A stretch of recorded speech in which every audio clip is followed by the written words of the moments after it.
చూద్దామండి. విజయవాడ నుంచి సునీత రాస్తున్నారు. ఆంజనేయునికి తమలపాకులు ఎందుకు ప్రీతిపాత్రం?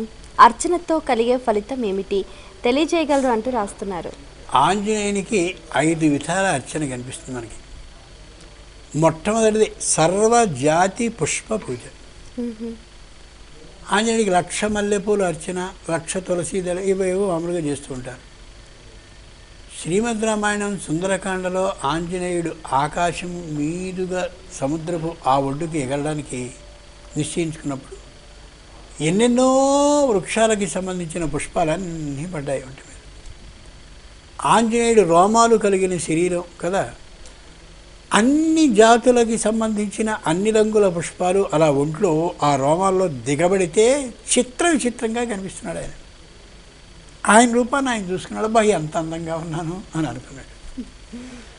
ఆంజనేయుడే తనకి సంబంధించిన తన రూపాన్ని సర్వజాతి పుష్పాలు నిండిన సందర్భంలో అందంగా ఉంది అనుకున్నాడు. కాబట్టి ఆ సర్వవర్ణ ఉపశోభితం అంటే అనేక విధములైనటువంటి రంగులతో కూడి ప్రకాశిస్తున్నటువంటి ఆ శరీరం ఆయనకు ఉండేలా మనం చేయగలిగితే, అంటే ఆ పుష్పాలతో అనేక జాతుల పుష్పాలతో పూజ చేస్తే, సుందరకాండలో ఆంజనేయుడు ఆకాశ మార్గాన్ని అవలంబించి సముద్రానికి ఎగిరేటటువంటి రూపంగా తనని తాను భావించుకుని అమ్మ దగ్గరికి వెళ్ళాను, అమ్మ దర్శనాన్ని ఇలా వెళ్ళాను, ఇలా చేశాను, చేయగలిగాను అని అనుకుని ఆనందపడతాడు. ఆనందపడి ఇలా చేసిన ఈ రూపం ఈ విధంగా మార్చిన మనల్ని అనుగ్రహిస్తాడు. అది మొదటి పూజ. రెండవదికి ఆంజనేయునికి సింధూరపు పూజ చేస్తారు. ఆ సింధూరాన్ని మెల్లగా ఇలా జాగ్రత్తగా చేస్తూ సింధూరపు పూజ చేస్తారు.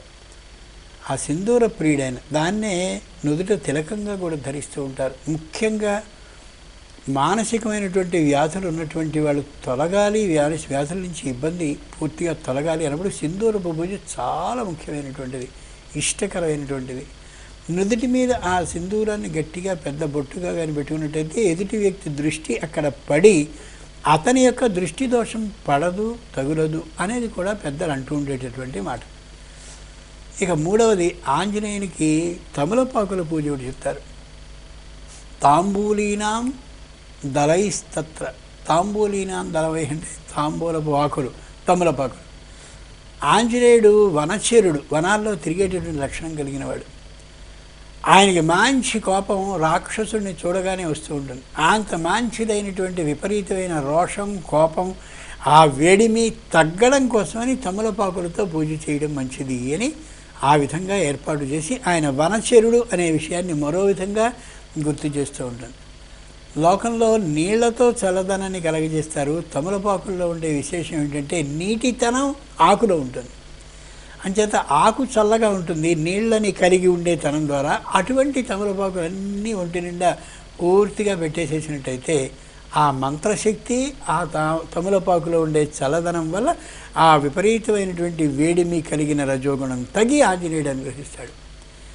తర్వాత ఫల పూజ, అరటి పండ్లతో పూజిస్తారు. ఆంజనేయుడు వనచరుడు అని అనుకున్నాం. ఆయనకి అన్ని విధాలైనటువంటి అరటిపళ్ళు ఇష్టం. ఒకే జాతి అరటిపళ్ళు కాదు, ఎన్నెన్నో అరటిపళ్ళు ఆయన చూస్తుంటాడు. ఇంచేత ఆ అరటి పండ్లతో చేసేటటువంటి పూజ కూడా ఇష్టమే. ఇట్లాంటి వాటిల్లో తమలపాకుల పూజ ఆంజనేయునికి రజోగుణం తగ్గి విపరీతమైన కోపం తగ్గి నన్ను అనుగ్రహించేందుకు చేసేటటువంటి అద్భుతమైన పూజ. తమలపాకులన్నీ పూజ చేసేసిన తర్వాత దాంట్లో జాజికాయ, జాపత్రి మొదలైన ముఖ్యమైన వస్తువులన్నింటినీ పెట్టుకుని తాంబూలంగా స్త్రీలు పురుషులు స్వీకరించాలి. ఆ రోజుకు మాత్రం స్వీకరిస్తే చాలును. తీసుకున్నట్టయితే సంపూర్ణమైన అనుగ్రహం లభిస్తుంది. అనుకున్నటువంటి కోరికలు నెరవేరే అవకాశం కూడా అనుభవంలో కనిపిస్తున్నటువంటి సత్యం. అంటే తమలపాకు పూజ కూడా మిగిలిన అన్ని పూజల్లో ఒక భాగం. కానీ అన్ని జాతుల పుష్పాలతోనూ పూజించినటువంటి పూజ ఆంజనేయుడికి బాగా ఇష్టమని శ్రీమద్ రామాయణం సుందరకాండం మనకు తెలియజేస్తుంది.